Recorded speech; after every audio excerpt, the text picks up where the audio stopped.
Hey everybody, it's your cousin Bean Russo here again from Liqui Moly Power Sports to bring you another product spotlight, this time on our MoS2 Shooter. MoS2, what the heck is it? Ready for this? Big word, molybdenum disulfide. Let me hear you say it. Alright, forget about it, close enough.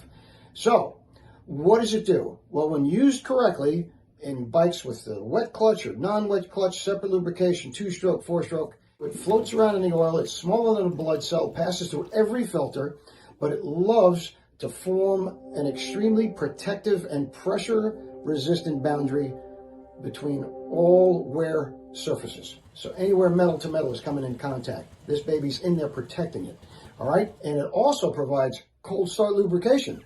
So if there's not enough oil, especially when you first start in the morning, you're not going to tear up the metal in your motor because the MoS2 is there, which is really nice. However, you do have to replace it every time you do change the oil. So it also is going to give you noise reduction, lower oil consumption, less noise, less wear, and smoother shifting. How cool is that? Smoother shifting. You know what bikes are tough on that. So how do we use it?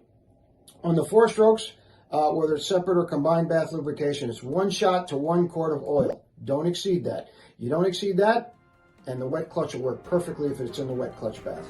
The air-cooled guys, you're going to love it, and everybody else will too. Check it out.